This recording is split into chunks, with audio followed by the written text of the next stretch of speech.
Assalamualaikum warahmatullahi wabarakatuh. Kembali lagi di channel saya Akilulul Edu. Kali ini saya akan membahas tentang kepemimpinan dalam manajemen, komunikasi dalam manajemen, dan tantangan manajemen pendidikan. Video ini saya buat dalam rangka menyelesaikan tugas pengelolaan pendidikan yang diampu oleh Dr. Muhammad Kristiawan MPD. Materi pertama yaitu kepemimpinan dalam manajemen. Menurut Fred pemimpin adalah individu dalam suatu kelompok yang memberikan tugas pengarahan dan pengorganisasian yang relevan dengan kegiatan-kegiatan kelompok. Sementara itu, kepemimpinan ialah sekumpulan dari serangkaian kemampuan dan sifat-sifat kepribadian, termasuk di dalamnya kewibawaan, untuk dijadikan saran dalam rangka meyakinkan yang diyakininya agar mereka mau dan dapat melaksanakan tugas yang diberikan dengan penuh semangat serta merasa tidak terpaksa. Sifat kepemimpinan ada 5 secara umum. Yang pertama, adil, penuh inisiatif, penuh daya tarik, suka melindungi, dan penuh percaya diri. Di samping itu juga ada beberapa sifat yang dibutuhkan dalam kepemimpinan dalam hal pendidikan, di antaranya rendah hati dan sederhana, bersifat suka menolong, sabar dan memiliki kestabilan emosi, percaya diri, jujur, adil dan dapat dipercaya, keahlian dalam jabatan. Selanjutnya yaitu tipe atau gaya kepemimpinan. Yang pertama, kepemimpinan yang otokratis. Nah, dalam kepemimpinan yang otokratis, pemimpin bertindak sebagai diktator terhadap anggotanya. Baginya, memimpin adalah menggerakkan dan memaksa kelompok. Selain itu, dalam tindakan dan perbuatannya, ia tidak dapat diganggu-gugat. Kekuasaan yang berlebihan seperti ini dapat menimbulkan sikap menyerah tanpa kritik pada anggotanya, serta menimbulkan sikap asal bapak senang terhadap pemimpin dan kecenderungan untuk mengabaikan perintah dan tugas jika ada yang pengawasan langsung. Yang kedua, kepemimpinan yang laissez-faire. Tipe yang seperti ini diartikan sebagai membiarkan orang-orang berbuat sekehendaknya. Pemimpin yang seperti ini sama sekali tidak mengontrol dan tidak memberikan koreksi terhadap pekerjaan anggotanya. Pembagian tugas dan kerjasama diserahkan pada anggotanya tanpa pengaruh atau saran dari pemimpin. Dalam tipe kepemimpinan ini biasanya struktur organisasinya tidak jelas dan kabur, serta kegiatan yang dilakukan tanpa rencana dan tanpa pengawasan dari pemimpin. Yang ketiga, kepemimpinan yang demokratis. Pemimpin yang demokratis menafsirkan kepemimpinannya bukan sebagai diktator, melainkan sebagai pemimpin di tengah anggotanya, menghubungkan dengan anggota kelompoknya bukan seperti buruh dan majikan, tetapi melainkan sebagai saudara tua di tengah-tengah anggotanya. Pemimpin yang demokratis berusaha menstimulasi anggotanya agar secara kooperatif untuk mencapai visi dan misi lembaganya. Dalam melaksanakan tugas, ia mau menerima bahkan mengharapkan pendapat dan saran-saran dari kelompoknya, juga kritikan-kritikan yang membangun. Materi selanjutnya yaitu komunikasi dalam manajemen. Komunikasi dalam manajemen dibagi menjadi 2, yaitu komunikasi inter dan komunikasi ekster. Yang pertama yaitu komunikasi inter. Menurut Brennan, komunikasi internal adalah pertukaran gagasan di antara para administrator dan pegawai dalam suatu organisasi atau instansi yang menyebabkan terwujudnya organisasi tersebut, lengkap dengan strukturnya yang khas dan pertukaran gagasan secara horizontal dan vertikal dalam suatu organisasi yang menyebabkan pekerjaan berlangsung atau operasi manajemen. Tujuan dari komunikasi inter adalah agar setiap personil sekolah dapat bekerja dengan tenang dan menyenangkan, serta terdorong untuk berprestasi dengan baik dan mengerjakan tugas dengan penuh kesadaran.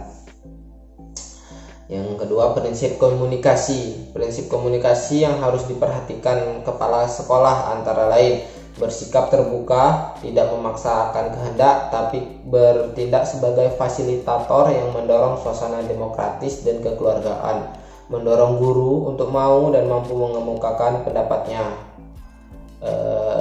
mengembangkan kebiasaan untuk berdiskusi secara terbuka dan mendengarkan pendapat orang lain, mendorong para guru dan pegawai untuk mengambil keputusan yang terbaik dan menaati keputusan itu, berlaku sebagai pengarah, mengatur pembicaraan, perantara, dan pengambilan kesimpulan. Lalu memecahkan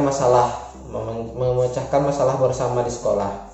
Dengan adanya komunikasi antar warga sekolah, maka dapat diharapkan membantu memecahkan masalah-masalah yang timbul di sekolah. Karena adanya pertukaran gagasan antar warga sekolah membuat gagasan satu dengan yang lain saling melengkapi sehingga menimbulkan solusi yang terbaik bagi masalah yang tengah terjadi di sekolah. Lalu komunikasi eksternal. Menurut Effendi, komunikasi eksternal ialah komunikasi antara pimpinan organisasi atau instansi dengan khalayak di luar organisasi. Sedangkan menurut Mulyasa, komunikasi eksternal merupakan bentuk hubungan sekolah dengan lingkungan eksternal di sekitarnya untuk mendapatkan masukan dari lingkungan yang berkaitan dengan kegiatan-kegiatan yang dilakukan di sekolah. Contohnya hubungan dengan orang tua. Hubungan sekolah dengan orang tua dapat dijalin melalui berbagai cara. Ada kesamaan tanggung jawab dan ada kesamaan tujuan. Tujuan hubungan sekolah dengan orang tua yaitu saling membantu dan saling isi-mengisi dengan memahami kekurangan dan kelemahan anak, guru, dan orang tua siswa dapat bersama-sama membinanya. Kedua, bantuan uang dan barang baik secara perorangan maupun melalui lembaga. Yang ketiga, untuk mencegah perbuatan yang kurang baik. Yang keempat, bersama-sama membuat rencana yang baik untuk sang anak.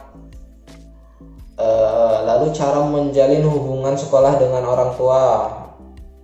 Yang pertama bisa melalui dewan sekolah atau komite sekolah, melalui BP3.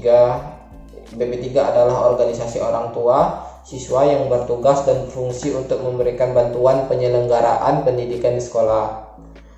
Lalu melalui pertemuan penyerahan buku laporan pendidikan, ada juga melalui ceramah ilmiah yang membahas masalah yang berkaitan dengan peningkatan prestasi siswa. Lalu ada juga hubungan sekolah dengan masyarakat. Sekolah merupakan lembaga formal yang diserahi tugas untuk mendidik, melatih, serta membimbing generasi muda bagi peranannya di masa depan. Sementara masyarakat merupakan pengguna jasa pendidikan. Nah, tujuan hubungan antara sekolah dengan masyarakat. Yang pertama, berdasarkan kepentingan sekolah, memelihara kelangsungan hidup sekolah, meningkatkan mutu pendidikan sekolah, memperlancar kegiatan belajar mengajar, memperoleh bantuan dan dukungan masyarakat. Berdasarkan kepentingan masyarakat, memajukan dan meningkatkan kesejahteraan masyarakat, memperoleh masukan dari sekolah dalam memecahkan masalah yang dihadapi masyarakat, menjamin relevansi program sekolah dengan kebutuhan dan perkembangan masyarakat, memperoleh kembali masyarakat yang terampil dan makin meningkat kemampuannya. Lalu bidang kerjasama sekolah dengan masyarakat. Hubungan sekolah dengan masyarakat antara lain lewat bidang pendidikan, kesenian, dan olahraga serta keterampilan. Lalu ada juga pendidikan bagi anak berkelainan. Materi terakhir yaitu tantangan manajemen pendidikan. Dunia pendidikan di Indonesia saat ini setidaknya menghadapi 4 tantangan besar yang kompleks. Yang pertama, tantangan untuk meningkatkan nilai tambah, yaitu bagaimana meningkatkan nilai tambah dalam rangka meningkatkan produktivitas, pertumbuhan, dan pemerataan ekonomi sebagai upaya untuk memelihara dan meningkatkan pembangunan yang berkelanjutan. Lalu yang kedua, tantangan untuk melakukan pengkajian secara komprehensif dan mendalam terhadap terjadinya transformasi atau perubahan struktur masyarakat dari masyarakat yang agraris ke masyarakat industri yang menguasai teknologi dan informasi.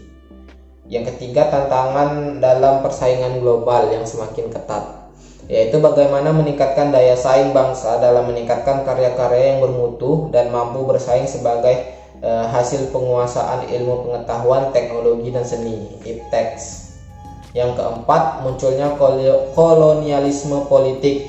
Dengan demikian, kolonialisme kini tidak lagi berbentuk fisik, melainkan dalam bentuk informasi. Manajemen pendidikan tidak akan pernah lepas dari 4 tantangan besar kompleks ini. Keputusan manajemen harus mempertimbangkan faktor-faktor ini, dan karenanya memahami isu-isu globalisasi dalam dunia pendidikan menjadi kemestian bagi setiap para pengambil kebijakan dalam bidang pendidikan, baik itu di tingkat birokrat, administrator seperti menteri pendidikan, kepala dinas, dan para manajemen teknis, dekan, kepala sekolah, dan lain sebagainya. Baik, terima kasih. Itulah sedikit penjelasan dari saya. Apabila ada salah, saya mohon maaf. Kepada Allah saya mohon ampun. Tetap jaga kesehatan. Wassalamualaikum warahmatullahi wabarakatuh.